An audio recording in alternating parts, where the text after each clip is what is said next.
Почитувани граѓани, почитувани медиуми, пред да ги представиме тендерите и договорите за денес, кои што треба да ги видат граѓаните на тема Газибаба и јавното осветлување, уште еднаш да ги повикаме институциите да направат ревизија на овие договори кои што претходно ги презентиравме во претходните 2 дена.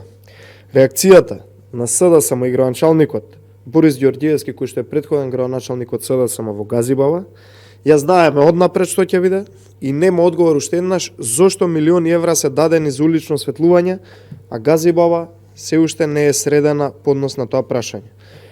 И кога веќе Борис Ѓорѓиевски има прашања и недоумници за сопственото работење, бидејќи му се нејасни реакциите, никој не може да разбере што сака да каже, денеска ќе му поставиме уште неколку прашања.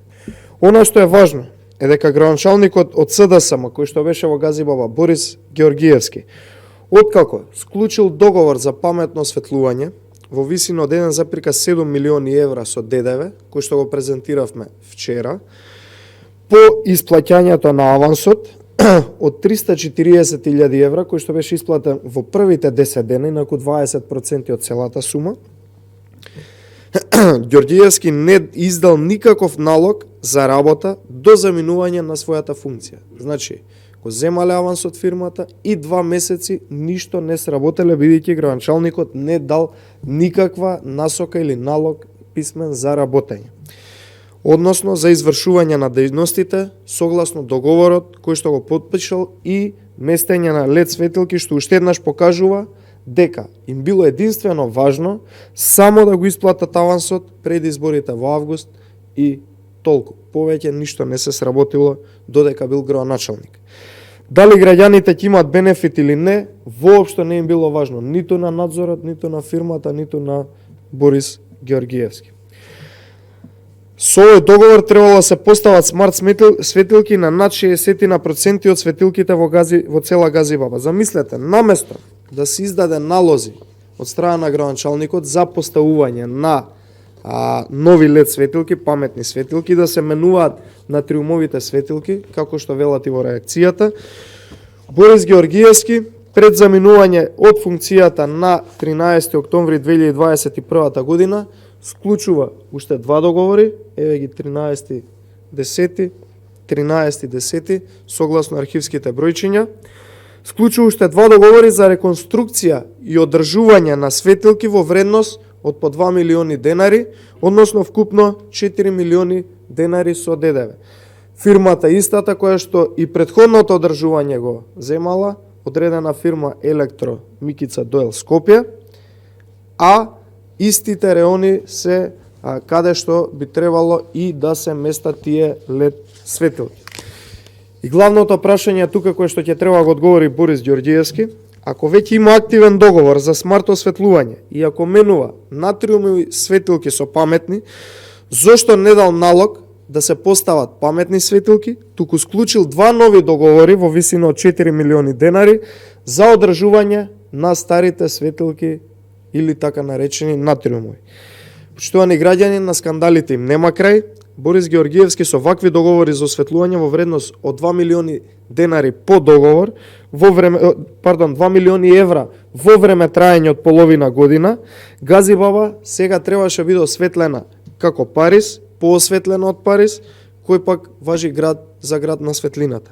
Бараме ревизија на овие договори, каде, колку и дали се спроведени и дали соодветствуваат записниците од надзорите со фактичката ситуација, затоа што 2 милиони евра пари се испланирани да се фрлат во вода и да се испумпаат во време кога најголем дел од граѓаните во руралниот дел газат во кал благодарение на неостварените ветувања на СДСМ. Благодарам. Повелете прашање.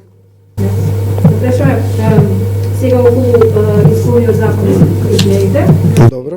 И СДСМ се согласуваат за една изборна единица, меѓутоа се противат на измени на законот за влада, односно на пржинска влада. Видете, наназад неколку години СДСМ има нејасни ставови. Најпрвин не беа сигурни дали сакаат или не сакаат пржинска влада, дали е добра или не е добра пржинската влада. Потоа имаа нејасни ставови во однос на една изборна единица. Ги манипулираа своите помали коалициони партнери, помалите партии, не беа сигурни дали сакаат или не сакаат една изборна единица. Ние најавивме дека ќе поднесеме предлог закон за предвремените парламентарни избори кои што по секоја цена ќе се случат. Без разлика што и да си замислуваат таму во СДСМ, народот повеќе не ги сака. Во тој предлог закон кој што ќе го предложиме и го најави председателот Мицковски, ќе има бришење на некаде околу 9 точки од законот, кои што се однесуваат на техничката влада, која што имавме прилика видиме како на кој принцип функционира изминативе години пред избори.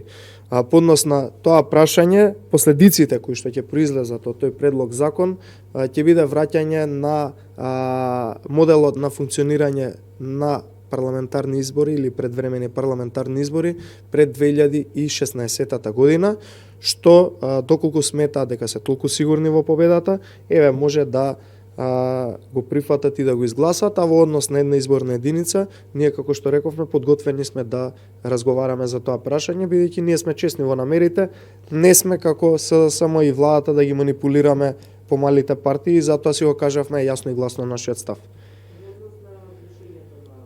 Добро. Некаде околу 9 точки, подетално ќе ги видите во предлог закон. Оставате да испредувај став и ќе оставате да испредувај начин да се организираат избори, доколку што било односно само некој Видете, најпрво да се случат во редовно. Ова прашање и председателот на ВМРО-ДПМН имаше свој став кој што повторно ќе го повторам и потврдам за биде уште еднаш јасно потенциран. Овој предлог закон важи за предвремените парламентарни избори кои што треба да се случат сега доколку не се плаши СДСМ, а во однос на 2024 година парламентарни избори уште еднаш јавно пред јавноста, уште еднаш да му порачам и на Ковачевски, на СДСМ, и на власта, и на коалиционите партнери нивни, дуи сите останати. Тоа е само нивна желба дека во 2024 година ќе има избори. Изборите ќе се случат многу набрзо. Така да нема потреба со нивните замисли 2024 избори и овој предлог закон важи за предвремените парламентарни избори кои што треба да се случат.